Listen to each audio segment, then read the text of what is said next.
عبید غلام. بعث یا باسو کا معنی ہوتا ہے بھیجنا.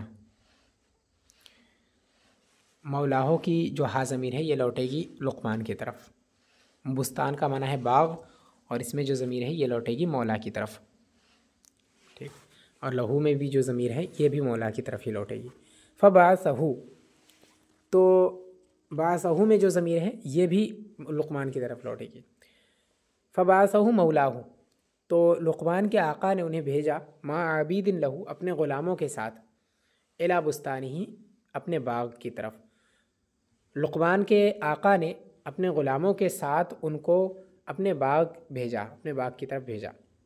یأتونہ بشیء من ثمر، کہ وہ اس کے لیے کچھ پھل لے کر آئیں. عطا یاتی اس کا مطلب ہوتا ہے آنا، با کے صلے کے ساتھ لانا. اور شیء من ثمر کا مطلب کچھ پھل. شے کے ساتھ کسی چیز کو جوڑ دیا جاتا ہے، من کے ساتھ، تو اس کا مطلب دیتا ہے کچھ. جیسے شیء من زہر، کچھ پھول ہے نا. شیء من ثمر کچھ پھل. مطلقاً شے کا معنی بھی کچھ ہوتا ہے، اور اس طرح سے جس کے ساتھ وہ جڑ جائے اسی کے ساتھ اس کا معنی ہو جاتا ہے. شیء من ثمر کا مطلب کچھ پھل ہے نا.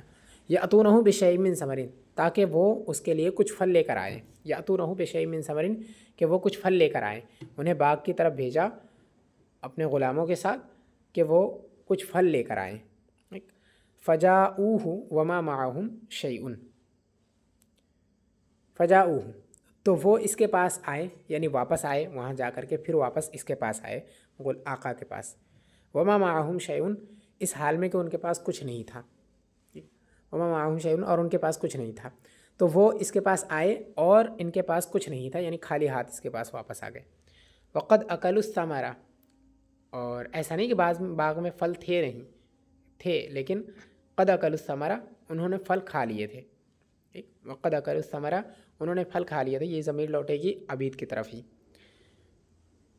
غلاموں نے پھل کھا لیے تھے. وَأَحَالُوا عَلَى لُقْمَانَ، اور انہوں نے یہ الزام لقمان حکیم پر ڈال دیا.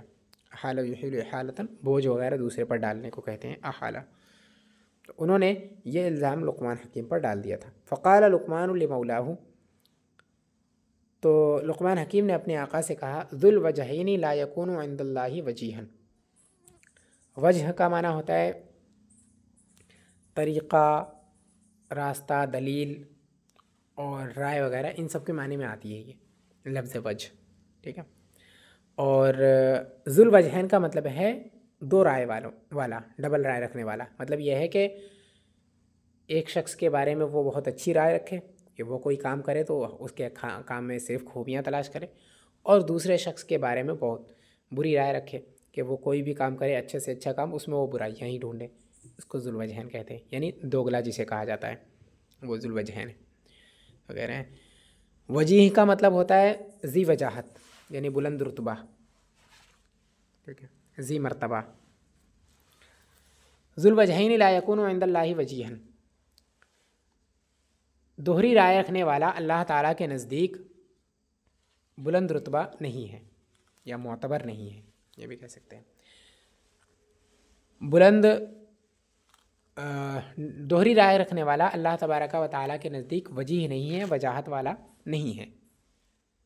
اپنے آقا سے اس نے کہا. ایسا کیوں کہا؟ ایسا اس وجہ سے کہا کیونکہ جو ان کا آقا تھا وہ لقمان حکیم کو کمتر سمجھتا تھا. اوپر انہوں نے کہا تھا کان لقمان من احون ممالک سیدہ علیہ. تو جب ان لوگوں نے ان پر الزام ڈال دیا تھا تو ان کا آقا جب ان کو کمتر سمجھتا تھا، ان کو ان سے زیادہ سمجھتا تھا، تو ظاہر سی بات ہے جب انہوں نے الزام ڈالا تو وہ ان کی بات کو سچ سمجھ لے گا، ہاں، اور ان کی بات کو وہ جھوٹ سمجھے گا. تو اسی وجہ سے انہوں نے یہ کہا کہ اپنی رائے بنانے سے پہلے میری یہ بات سن لو کہ اللہ تبارک و تعالیٰ دوہری رائے والوں کو پسند نہیں کرتا. تو اگر کوئی فیصلہ کرنا ہے تو دونوں کے بارے میں برابر کرنا ہے نا.